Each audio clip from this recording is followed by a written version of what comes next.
Welcome on in, lacrosse fans and sports bettors alike. How we doing? It is time for episode 4 of the Bet On Lacrosse show. Dan Neubert, your host here at Newbie Talks on Twitter, joined, as always, the co-host with that co-most. It's Dougie Fresh, Doug Greenberg. Get him on Twitter at Doug Greenberg. Douglas, man, you're looking good. How are you feeling, brother? Thanks, man. I am feeling good. I was just on the West Coast, but I am back here in Chicago now, and I'm ready to win some more money, maybe lose a little money, but mostly win money betting on this stuff. We're in for another good weekend coming up, right? Well, I will say I have a little bit of extra money in my pocket, thanks to you. We'll get to that in a little bit. Producing the show, as always, God damn, do you look good. Looks so fresh. Man, I took Doug's extra money opportunity, and now I'm living at the beach in a tropical paradise. No, I wish I did take Doug's extra money opportunity bet. I did not. I did make a little bit of money this weekend, but just on vacation. So, but happy to again be back on the show and producing it for you guys. And he's got the sunglasses. We win a couple bets, and then Hutton's like, "Oh, I got to come back and get it straight from the horse's mouth instead of listening back while we edit." Well, we're happy to have you with us, brother, and always appreciate the insight that you give us. You can always check out Hutton every week as well on Pro Lacrosse Talk, one of my favorite podcasts to get all the information for what's going on in professional lacrosse. When you want all the information on what's going on in the betting world, you're coming to the right place as we head on into week 4 for the Premier Lacrosse League. And it's been fun so far. And Doug, honestly, I think the more weeks we have behind us, the better it just gives us opportunities to look at maybe what some trends are, maybe take some of the preconceived notions we had coming in and throw them by the wayside. Atlas haters. I think as we continue to move forward here as sports bettors, having more data, as you know, from writing the rundown on a daily basis, the more data you have, the better. And we're finally getting some of that as we move through this lacrosse season. Yeah, man, that is for sure. And, you can come straight at me for the Atlas hater stuff. Yeah, like I was absolutely an Atlas hater coming into this year. But, I guess I didn't take enough into account the kind of good stuff that they had going on. Obviously, the young talent, this guy named Jeff Teat, I guess, is pretty good. That guy, whoever that is. He's okay. But we've definitely gotten a better view for how each of these teams work. Now that we're 3 weeks into the season, 4 weeks into the season, but 3 weeks really because whatever, there was a bye week and all that stuff. But no, we have a much better idea of kind of how this all works now. Well, and we're even seeing some of the futures markets changing. We'll get into some of our takeaways, obviously, in week 3. But huge takeaway for me right away is, you log on, whichever book that you're using. DraftKings usually is the quickest to get some of these lines up. And we now have a new favorite, probably to the surprise of no one, to win the ship. Archers, now the favorite at plus 190. The Whips are now at plus 200 to win the championship after they lose their first game in 2 years. I'll start with you, Doug, and I'll give some of my thoughts. Week 3, what is it? The week of parity, the week of the underdogs, because it was a rough week to be a favorite, as you heard from Hutton Jackson in our wager woes, as favorites were rough straight up. They were definitely rough against the spread. Archer's the only favorite to cover, but that speaks to the sport of lacrosse. What we saw this past weekend with so many underdogs and bigger underdogs, not only covering spreads, but winning outright. But takeaway for me from week has to be the parity in this league and the talent in this league. Oh my God, are we spoiled as lacrosse fans? Yeah, I mean, and I don't think there was ever really any question about that. Like every week we kind of talk about it, how because this is such a new upstart league and there's only 8 teams and it's just such a, it basically take all of the talent pool, and especially now that MLL is not even competing, and they were able to get Lyle in the fold among a whole bunch of other people. The parity is just unmatched at this point. And looking at the futures odds, it's very interesting to see somebody finally unseat Whips, and it might be a legitimate unseating per se, because the only thing that seems to be able to take down whip snakes is injuries. And you know, this happens with every great franchise in sports. Like every so often they just can't keep up with keep their players healthy, I guess. And as we're now starting to see with whips, injuries to Zed Williams last week, which may keep him out long term. We're not sure at this point. And now there's apparently an injury, you know, to Matt Rambo. There's the general chatter. We don't know for sure, but the general chatter is that he's not going to be able to go this week and potentially for a couple weeks into the future.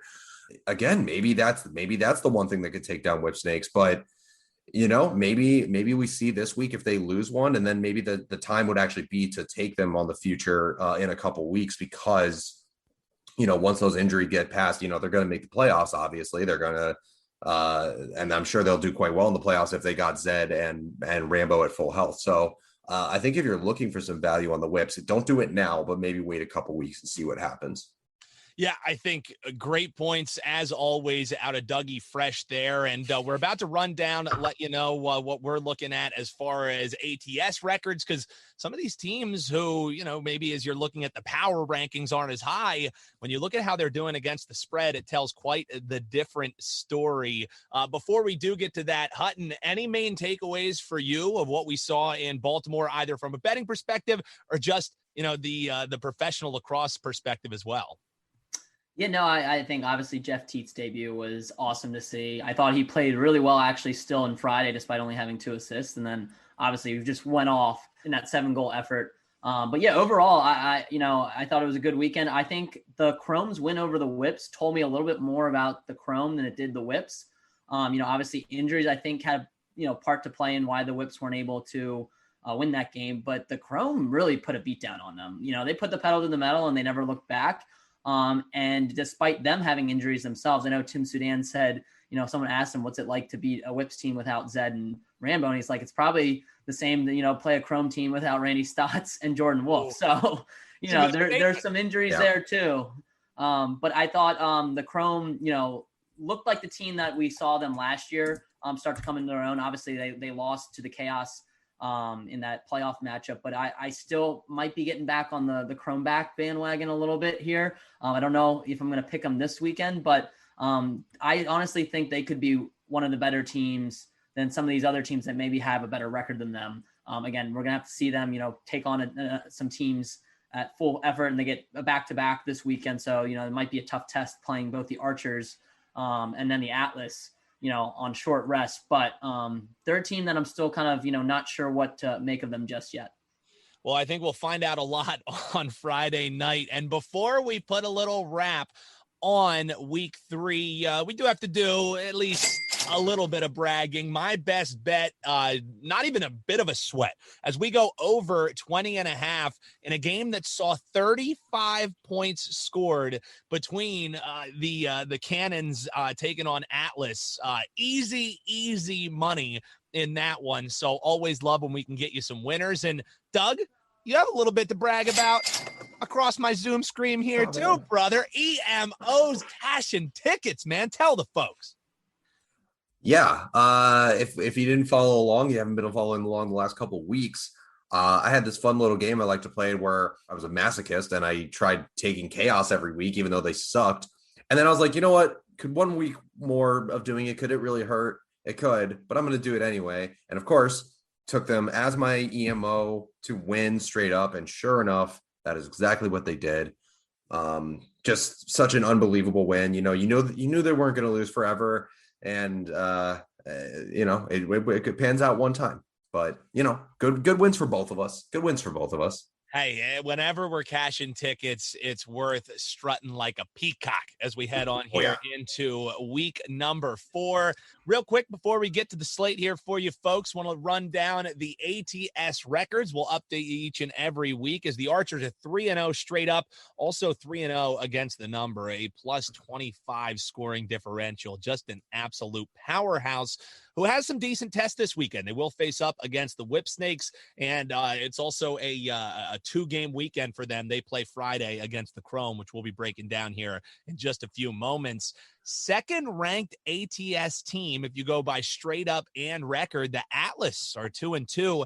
How about Doug, 3-1 against the number? They didn't cover in week 1, and they have covered 3 straight games, 2 of which being outright wins against the Woods and against the Cannons. Impressive stuff there out of Atlas. As we roll down the list here, we look at Cannons, who are 1-3 straight up, but they're 3-1 against the number. They were a favorite this past week for the first time, and they just couldn't quite cover. They're a favorite again this week. We'll give our thoughts on that coming up as well. Water Dogs, both 2-2 against the spread and straight up. The only lines that they've seen so far are either laying 1.5 or getting 1.5. Chrome, 1-2 straight up, also 1-2 against the number. That one ATS win, also their only win, a 2.5 outright win over the Whips. You have the Whip Snakes at 3-1, but the ATS numbers tell a starkly different story. Whip Snakes, give them credit because they are big favorites every week, 1-3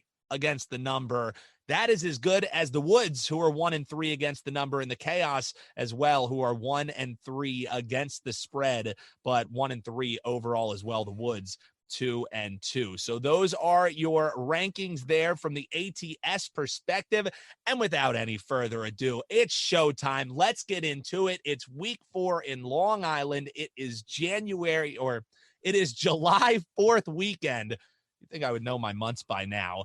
Friday at 7 o'clock, you got the 3-0 Archers minus 2.5-point favorites against the 1-2 Chrome. We're looking at a 25.5-point total in this one. Doug, I talked a lot there, so I'll give you first crack. What are you looking at in this Friday slate here?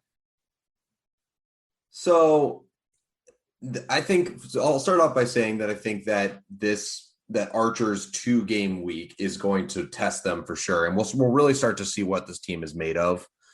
I for the first game though, I mean, this is arguably the best team in the league versus arguably the worst team in the league. Not a whole lot of, I mean, you could make an argument for Chrome here and there, obviously, but I don't know. I don't really see it with them. Maybe a little harsh. I guess I have a soft spot in my heart for Chaos, but anyhow, Archers are, I mean, probably unarguably right now the best team in the league. They're giving 2.5. Not really a surprise there. They're the biggest favorites of the week. I'm not inclined to step in front of them at this point. It just seems like a losing bet until they prove me wrong. I will say, depending on how things shake out for their Sunday matchup against Whips, that might be a situation to step in front of them instead. But for the Friday night game, I'm not going to. I'll stay for my ATS pick here. I'll go minus 2.5 on the Archers. Hey, Hutton, I think we need to get like a DNA test, a 23andMe on Doug. We need to see if he's Canadian, because all the love he gives to the Chaos, like that has to be the only explanation, is he loves some Tim Hortons, some maple syrup, all that good stuff. That could be the only explanation at this point, Doug. I'm actually 10% Scorpion, so that's the real explanation. He's also a Scorpio, so now we know all of that. Hutton, I'll give the closing thoughts on this one, but for you, now that you're back within us, we're forcing you out from behind the board and back onto the ATS pick. And where are you going in this one, man? Yeah, I know I gave the Chrome a little bit of love earlier in this, but it's got to be Archers to me. I think Chrome are going to give him a good test. But, I think the Archers are going to be able to cover that 2.5-point spread. Again, I do think the Chrome have a chance to maybe turn it around this year, but I'm not going to pick them against the Archers that just look like an absolute juggernaut. Yeah, they really do look like an absolute juggernaut. Now, in this one, I'm passing a lot of the games against the spread this weekend just because I think the numbers are great. Give credit to the odds makers where credit is due. These are the exact same lines as I was kind of hoping for. Maybe a little value here, a little value there. We're still looking to see that minus 3.5. And I thought maybe this would be a spot that we saw it, but we'll have to be waiting for that. I lean Chrome in this, guys. And I know you both probably want to heave into the trash cans next to you. But the only reason is because of the plus 2.5 price. this year, and this is more one of the, I guess, those things you can say to your buddies, your friends to sound cool, like you know what you're talking about, like I'm about to try and do here, but only twice this year has a 2.5 point dog failed to cover. It was week 1, and unfortunately, Doug, cover your ears, because both of the games where they didn't cover, it was the chaos. It was the chaos against the Whip Snakes in week 1, and week 2, it was the chaos as well that were unable to cover that number. So, that's the only time that we haven't seen a 2.5 point dog cover. So it's almost like it's an auto play, even against a team like the Archers. Maybe you could talk me into there being like a look ahead spot for the Archers. So it's a pass for me, but for the giggles, I'll go Chrome plus 2.5 in this game. And we'll move on to Saturday. As high noon Saturday, we got the Redwoods minus 1.5, the 2-2 Redwoods versus the 2-2 Water Dogs. We have a low total here at 22.5. Honestly, this weekend could be one of the most interesting games, just because of the fact that both teams are 2-2. Both teams are coming off a major disappointment in Baltimore. You look at the Woods, they gave Chaos their first win, also spoiled Kyle Harrison's homecoming, where that was the big story of the week. Whereas you look at the Water Dogs, they flat out got embarrassed by the Archers. Now, I can't wait to watch this one, because both teams should really be up for this game. Both of them are really looking to get some bad taste out of their mouth. As far as show pick, I guess I'll lean with the Water Dogs plus 1.5, and that's only due to the Woods' inability to cover his favorites. They're 1-3 against the spread. This again is a pass for me as far as betting, but I lean with the Water Dogs. Also, Doug, before I throw it to you, I kind of lean on the under in this one. We've used that verbiage before, a total is high for a reason or low for a reason. I think this total at 22.5 is low for a reason. The Woods seem like they're that one team who can kind of get people to play their same pace. They love slowing games down, and that's come back to bite them. So maybe that's something that changes. Now, this is the exact total I kind of expected in this one, so no value for me to get to the counter to bet this, but I think under 22.5, if you're looking for a total play, could be one that's worth a look. Any thoughts on the total, or of course you're against the spread pick on this one, Doug? Yeah, no, the under is definitely intriguing. I think at some point Dylan Ward's gonna figure it out. He hasn't. I don't think he's settled in as much as he could have. The Water Dogs are allowing the third most goals in the league basically right now. So, but to be fair, one of those was an absolute slaughter against the Archers. So. That's a little bit of an outlier. A lot lately is what it seems like. That's kind of been happening to a couple different teams. Yeah, exactly. So you can't really blame them for that one. So I definitely like the idea of taking the under there. Redwood's solid defensive team as well. In terms of the spread, we were talking about this pre-show. There's just no way you can trust Redwoods ever at this point. It's honestly been a theme for them all 3 years of this league, is that the talent level is undeniable. They're always a great team, and there's just, for some reason, they just can't get past that mental hurdle. They let teams stick around with them. Who knows why or how it happens, but it always seems to happen. And I like I said, I think Water Dogs had to unfortunately run into the train that is at Archers last week, and that was definitely last week, and that was definitely a tough one for them. You got to see them probably bouncing back a little bit better here. So I'd be looking at Water Dogs plus 1.5. I haven't played it yet, but I might. I don't know. We'll have to kind of see where the money goes, but I'm definitely into Water Dogs plus 1.5. As we record here on a Tuesday, as it stands on the day we're recording here, you are getting plus money on that Water Dogs plus 1.5. So getting the points and getting the money, it's something that might get me to the counter as well. Hutton, where are you looking in this Water Dog Redwoods game? Both of these teams 2-2, both really needing a win just to kind of get the taste out of their mouth. Yeah, I'm going to go Water Dogs plus 1.5 as well. Just because the Redwoods have failed to cover, I kind of like the Redwoods to win this game. I think it's more of a must win for the Redwoods than it is for the Water Dogs for whatever reason. I know they're both 2-2, but Redwoods came in as one of the favorites to win it all. Water Dogs also boasted a big off season, but I don't think the expectations were just quite there like it was for the Redwoods. So I think the Redwoods might get up for this game, but the way they've been playing teams so close, I just don't think they're going to cover. 3 p.m. on Saturday, the 1-3 Bowl, as you have the 1-3 Cannons taking on the 1-3 Chaos. Cannons -1.5 point favorites again after being underdogs 3 straight games. They now are favorites in back-to-back games. They failed to cover last week. Hutton, I'm throwing it right back to you, brother. Cannons, Chaos, 1.5 the number, 25.5 the total. Thoughts in this one, my man? Yeah, I like the Cannons to cover and win outright. I think Chaos, got a big, much needed win this past weekend. But I think if you look at both teams, Cannons have been the better team up to this point. They couldn't seem to buy a win, recently. So I think they're going to get their due this weekend, and I think they're going to cover. Doug, what say you in this one? The Cannons -1.5. Do they finally get that favorite cover spot and continue their strong run against the spread? What are you thinking? Well, Dan, Mr. Neubert, you know that I'm a big Neuberted me. I know this is going to be serious now. Well, you know how much I love Chaos. They made me a lot of money last week. I think they've still got a little bit more to give. I think there's a lot of talent on that team, but I ain't playing them this week. We're looking at Cannons -1.5 for this one. I think that Cannons kind of got a bad hand last week. They weren't quite ready for this Atlas team. I don't think anyone was really ready for this Atlas team and this storm that is Jeff Teat. And even that said, they were 1.5 point favorites just because nobody was ready for that. And they still lost by 1. They've hung tough in every single game that they've played.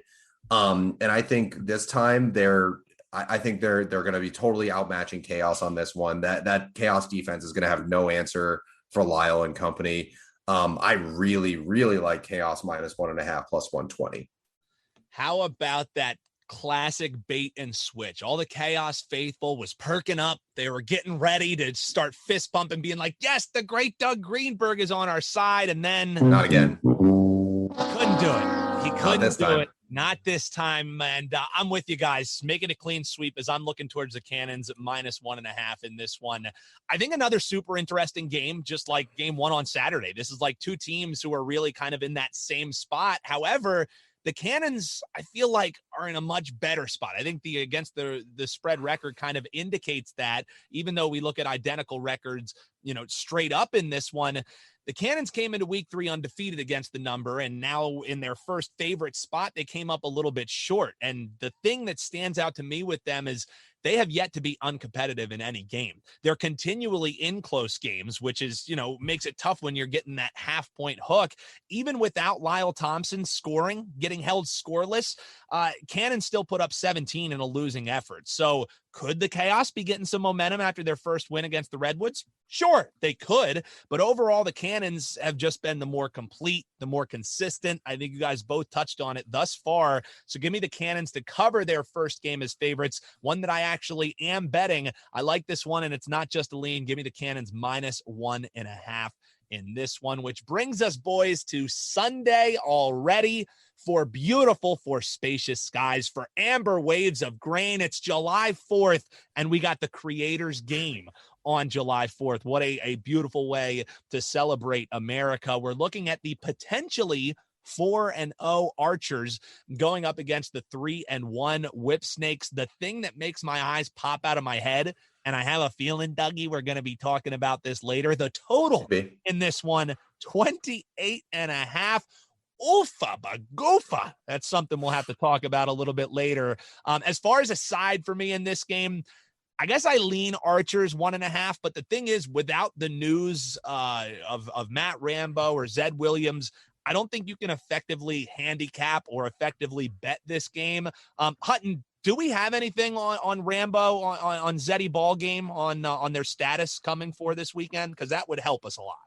Yeah, so it doesn't sound like Matt Rambo is going to play for a couple weeks with that hand injury. That's what I'm hearing. I don't have any update on Zed, but it doesn't sound like, he might be ready to go either this weekend. So I would be a little bit hesitant if you believe that they are going to be driving that offense. But Given the roster makeup of the Whipsnakes, I also wouldn't be too worried as well because they still have one of the best face-off guys in the league, one of the best defenses, and one of the best goalies. So yeah, definitely, when you lose your back-to-back MVPs, definitely not going to be, and going up against a tough Archers team, not going to be a great look. But yeah, it doesn't sound like either of those guys are going to play. I don't know how that affects you guys' thoughts on this game, but definitely something for bettors to watch out for and monitor when the injury report does come out. We're recording this on a Tuesday, and that typically comes out on Wednesday, Thursday, so something to watch for. Now, I think what it does to me is it makes my lean turn into, oh my God, if I lean any further, I'm going to fall out of my chair over here. If you're telling me you get the Archers, the plus 25 Archers against a Matt Rambo-less and against a Zed Williams-less team, I mean, that's very enticing to me. Talk me down a little bit, because like I'm almost about to just stop the show and empty the account on this one. What are you thinking in this as the Archers minus 1.5 point favorites taking on the Whipsnakes? And again, that total, something we'll get to a little bit later. Doug, thoughts on this one, brother? This is one of those ones where it's one of those kind of axioms in betting where it's such a good, juicy, like looking line. Like, it's just like, you just want to eat that Archers 1.5 line up so much. But I don't think you want to overreact too hard to the Rambo news and the Zeddy news. I think a lot of people will overreact to it. But keep in mind, then, like Hutton alluded to with this, like this is a really, really solid team outside of those players. They have, an excellent midfield, excellent defense, excellent face-off. Obviously missing guys of the caliber of Rambo and Zed, I think that's going to make a difference. I wouldn't be surprised to see the line maybe come down or go towards the Archers a little bit, as people are kind of like hammering that Archers minus 1.5 line. I wouldn't want to count Whipsnakes out here, especially given that Archers will be playing their second game of the weekend, which we've started to see early on in the season, that can have an effect on a lot of teams. And I think this is going to be a really big test for Archers. If I had to play one side of the spread, I'm not playing it because it's just way too juiced up right now, but I'd be looking at Whips plus 1.5. I'm not ready to turn my back on them just yet, just because of a couple injuries, but we'll kind of see what happens with this line as more news comes out, but that's the way I'd be looking right now. All right, I won't pause the show so that I can go crazy to bet this. I will go with the Archers. There's a show pick for me. The thing is, though, it's a great bounce back spot for the Whips. Don't get me wrong. And as you alluded to there, Doug, it's a potential flat spot for the Archers. So tread lightly in this one. I think when something's too good to be true, often, especially in sports betting, it's exactly that. It's a holiday weekend for the Archers. Well, for everybody, it's a holiday weekend. But if your best two players aren't 100%, I'm not sure if that bounce back narrative for the Whips is enough to get me to back them. So I'll still go with the Archers, but it's not one that you should be getting nutsy on. You should be going 5% of your bankroll on anything, because the Whips, as alluded to by these two great gentlemen, are a pretty damn good squad. So before we move on to the final game of the weekend, and guys, I have like a whole projector set up. I'm going to be watching games while I'm swimming in a pool. I'm going to have like a projector set up. I got a whole entire plan for the 4th of July. It's going to be amazing. But before I wax poetic about my weekend plans and hopefully get some folks some winners, and we recap or preview the final game of the weekend, anything else to tie a little bow on there, Hutton? It looked like you had something to say, man. Yeah, the one thing I will, I kind of lean also Whips plus 1.5. This is going to be their first time as underdogs. And an interesting note, obviously they've won a lot of games in the PLL. They've only followed up a loss with another loss once in their history. Obviously, limited history we're going off of, but I think they're going to bounce back. I think even with the absence of Matt Rambo or Zed Williams, they'll at least be more prepared if those two aren't going to go. And while I don't know if they will win this game outright, I do like them to cover their spread, just because you still have Joe Nardella at the face-off stripe, who I think could have a really big day this coming weekend. And the Archers are on short rest too. So that's going to be something that they haven't battled, haven't had to deal with up until this point. How about that? Going historical on it right there. Good stuff out of That's the next level things that we're going to get out of Hutton. That's why we need him here. That's why we need him to be here. Well, and to look amazing in that shirt. I mean, let's be real. He's got the tan. I mean, it's amazing. Like I honestly, it's hard for me to even continue doing the show because I just want to have us just both stare at his square there at the bottom of our screen. But we must get the folks winners. We must get the folks winners, which is why we move to 3:15, final game of week 4. Atlas favorites -1.5 against the potentially 1-3 Chrome as they're facing off against the Archers. Maybe they knock them off. Would be a terrific upset to start off the weekend. Total in this one, 25.5. So as like the cheerleader to your anti-cheerleader of the Atlas, all bat lead off on this one, Doug, as you know, especially, and the listeners know, everybody who follows me on Twitter at Newbie Talks knows I have been banging the table about the unfair market perception of the Atlas being exactly that, unfair, due to that 6-score outing in week 1. And now you have Jeff Teat joining an already Rookie of the Year candidate in our darling in the fantasy lacrosse season, Jake Caraway. This is a motion-predicated offense that can score so many different ways. They don't really need a quarterback to speak. I saw Joe Keegan talking about that, thought it was some great points that he was making. People are coming around on the Atlas, and the market is seeming to do the exact same thing. They are now a favorite, their first favorite spot in the year against the team that just knocked off the undefeated Whips. That makes me scratch my head a little bit, but getting the Cannons in their first favorite spot was enough to get me off of them. However, I think the market respect in this case, Doug, is warranted for the Atlas's first favorite role. I'll rehash this a little bit later in our extra money opportunity segment, but I like and I plan to play Atlas -1.5. What are you thinking in this one, Doug?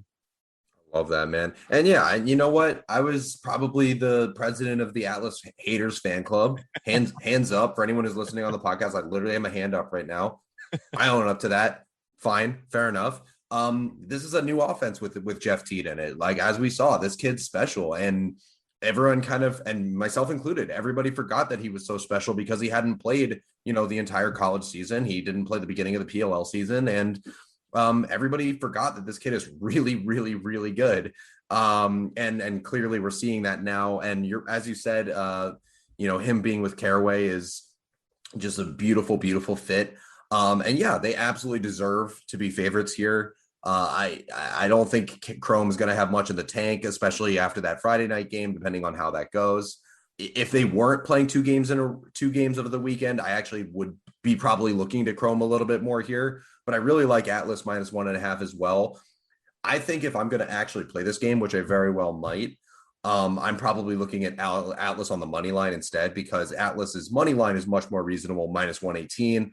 And then you don't have to sweat out that, that 2-goal lead. But for the show, I will pick Atlas -1.5 as well. I love it. And I will say, before we step aside here, get you the best bets, get you the EMOs, just worth mentioning, I personally think the 007 nickname for Jeff Teat is awesome. I mean, he looks like an international spy. He's an absolute badass. So regardless what anybody else thinks, I think 007 is a pretty damn cool nickname. We will get to our best bets. We will get to our EMOs right after we hear from the great folks at Anchor. Welcome on back here to the Bet on Lacrosse show. Dan Neubert at Newbie Talks. We got Doug Greenberg at Doug Greenberg, and of course, Hutton Jackson at Hutton Jackson. They make it so easy. I'm the one who makes you get my stupid nickname in there. It is time, folks, for the moment that you have all been waiting for. Oh, thank you. Thank you, Tina. We really appreciate that. It's best bet time here on the Bet on Lacrosse show. I've been feeling, Doug and I, a little simpatico on this play, so I'll bat lead off. My best bet this week is under 28.5 in the Archers Whips game. I get it. The narrative in this one is that the offensive powerhouses are clashing, right? Well, obviously the Archers, they speak for themselves. They put up 18, 12, and 17 in their 3 games, boasting an eye-popping 25 scoring differential, which is why I think we're seeing the highest point total this year. Whereas the Whips, they're coming off a game in which injuries to Williams and Rambo left them with a 6-score outing, looking like the Atlas in week 1 in their first loss in 2 years, dropping them to a -2 scoring differential. If you're talking defense, the Whips are pretty damn good, allowing 12 scores per game, and they'll definitely be having an emphasis on defense without their playmakers, looking to bounce back from a pretty ugly loss. And again, while the Archers offense might be the story, defensively, Doug, how about 7.3 scores per game allowed? Best in the league. Furthermore, we're looking at the number 28.5. Only 2 games this season have exceeded that number. We had a 29-point outing in the Whips' 15-14 overtime win against the Cannons. Last week, the Atlas Cannons 35-score outing. Finally, deep dive. There's some potential rain in the forecast for 4th of July weekend in Long Island. All of that makes me say best bet for me, better than all the rest, under 25.5 Archers Whips. What say you, Douglas? What else can I say? That was extremely spirited. And you know what? No more suspense. I'm going the same thing. I'm taking under 28.5. The line, it's crazy. This line is completely insane. Like when we both saw this one, I was like, I understand that we're looking at the 2 of the best offenses in the league, but the Whips offense is going to be at least a little bit hamstrung, potentially very hamstrung. And you talk about the Archers defense. There's no questioning how good the Whips defense is. The Archers defense was a little bit of a question mark, last year. Graham Hossack, though, has been as good as advertised. He has been unbelievable for the Archers. He has totally turned that defense around. This could very well end up being an extremely defensive matchup. I'm just dumbfounded how it's 28.5. Maybe we're wrong. Maybe we're seeing this completely wrong. But you know what? I love this bet so much. So under 28.5, I'm tailing you, my man. Make it a double best bet. Oh my God. Yeah. Wow. Double best bet time here on the Bet on Lacrosse. You didn't expect that one, did you, Doug? No. Yeah. I had no idea that was coming. It's like from a TV show in Africa. I don't know. It's extra money opportunity time.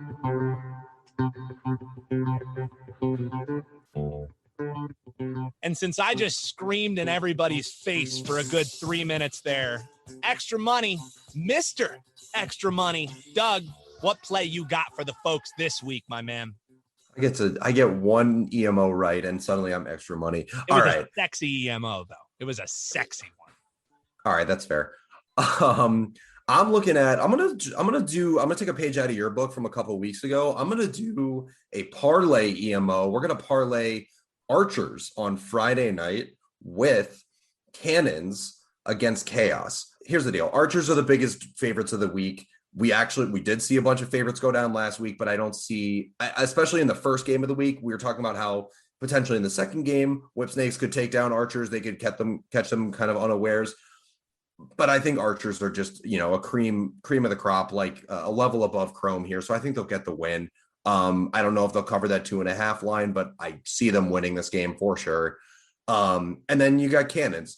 And we were talking about it as well. I think this is Cannons' opportunity to prove that they are as good as that ATS record. Every game they've played has been they've either won or been within a goal. And I think Chaos is going to have a little bit of a come down after last week. So I like Cannons to win. If you parlay that Archers -315 with Cannons -167, it mats out to +111, +111. So I will take that EMO Cannons and Archers parlay.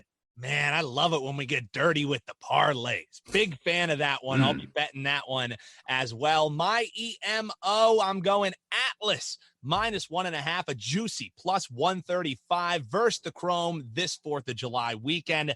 I think the market, as I said earlier, is coming around to the fact that the 6-goal outing for Atlas in week 1 is not the true identity of that team. They're now 2-2 straight up, and they're sneakily 3-1 against the spread with 2 outright wins as underdogs. Now that we have 007 Jeff Teat on the field with old sport Jake Caraway, I think this first favorite spot for Atlas is warranted.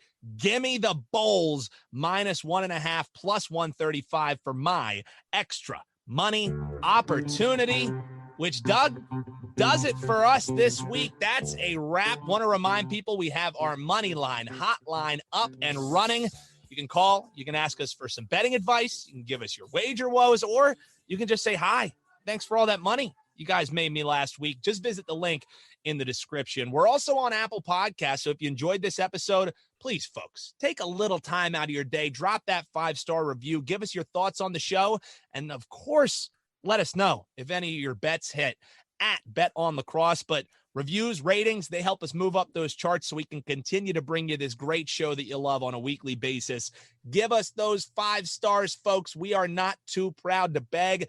As always, smash that subscribe button. Share this pod with your betting friends, your lacrosse friends. Join us every week as we bet on lacrosse and make some money. For Hutton Jackson, for Doug Greenberg, I'm Dan Neubert. We'll talk to you next week with hopefully some cash in our pockets. Have a good one, and have a great 4th of July, folks.